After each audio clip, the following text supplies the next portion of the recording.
5ই August 24 Sheikh Hasina পালিয়ে যাওয়ার জন্য যাদের অসামান্য অবদান ছিল তাদের ভিতর একজন হচ্ছেন শরীফ ওসমান হাদী। আজকে আপনারা সকলেই জানেন যে হাদীর উপরে অতর্কিত হামলা করা হয়েছে, হাদীকে গুলিবিদ্ধ করা হয়েছে। বর্তমানে তিনি হাসপাতালে মুমূর্ষু অবস্থায় আছেন। সুপ্রিয় দর্শক শ্রোতা, আসসালামু আলাইকুম। দেশ এবং প্রবাস যে যেখান থেকে ভিডিওটি দেখছেন সকলকে জানাচ্ছি আন্তরিক প্রীতি ও শুভেচ্ছা।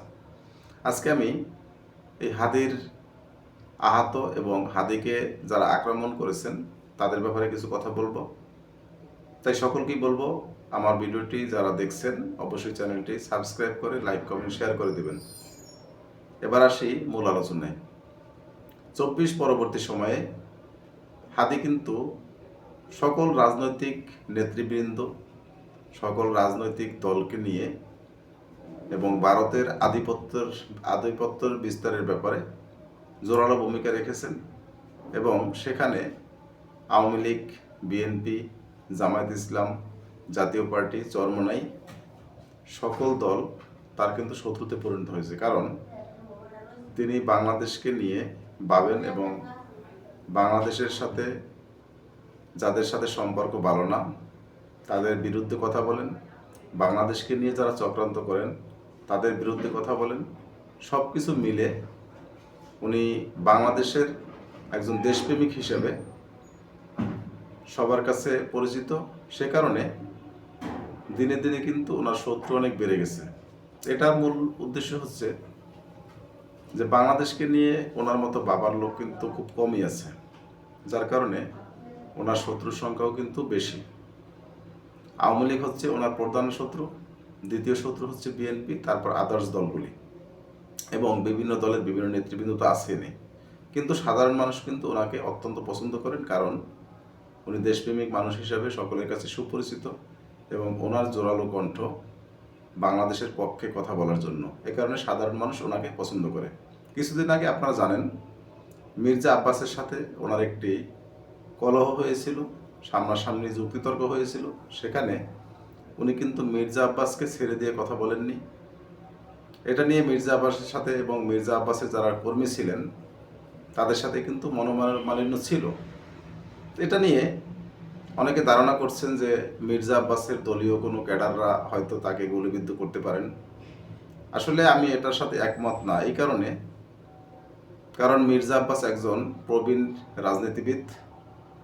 এখন উনি চাইবে না নির্বাচনের আগ মুহূর্তে এরকম একটা গ্যাঞ্জাম করতে, কারণ এটা উনি চৌখুশ মানুষ হিসেবে উনি এটা করতেই পারেন না, বা ওনার দলের কোনো নেতাকর্মী করবেন এটাও আমার বিশ্বাসযোগ্য মনে হচ্ছে না।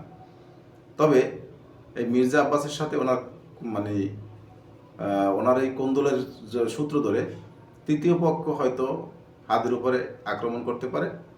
তবে আমাদের স্বরাষ্ট্রমন্ত্রী এ ব্যাপারে আমাদেরকে আশ্বাস দিয়েছেন খুব দ্রুত হাদীর উপরে যারা আক্রমণ করেছেন তাদেরকে ধরে বিচারের আওতায় নিয়ে আসবেন। হয়তো আমরা খুব অল্প সময়ের ভিতরেই হাদীকে যারা আক্রমণ করেছে সেটা জানতে পারবো। তবে প্রাথমিকভাবে সকলের চোখ কিন্তু বিএনপির দিকে। তবে আমার মনে হয় না যে এটা বিএনপি করছে, এটা আওয়ামী লীগের লোকজন করতে পারে, অথবা রয়ের যারা এজেন্ট আছে বা রয়ের যারা এখানে বাংলাদেশে নিযুক্ত ব্যক্তিবর্গ আছে তাদের কোনো লোকের মাধ্যমে হতে পারে।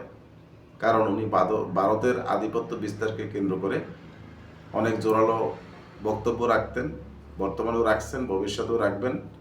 এটার কারণে হয়তো ভারত চায় না যে হাদী বেঁচে থাকুক। তবে হাদী কিন্তু গতকালকে একটা স্ট্যাটাসে লিখেছেন যে ওনাকে প্রায় 90টা বিদেশি নাম্বার থেকে কল দেওয়া হয়েছে এবং সেখানে ওনার গতিবিধি পর্যবেক্ষণ করা হয়েছে, এটা বলেছেন। এবং উনি কোথায় কি করছেন, কোথায় যাচ্ছেন, কোথায় খাচ্ছেন, কি করছেন, সকল কিছু তাদের কাছে কিন্তু তথ্য উপাত্ত আছে।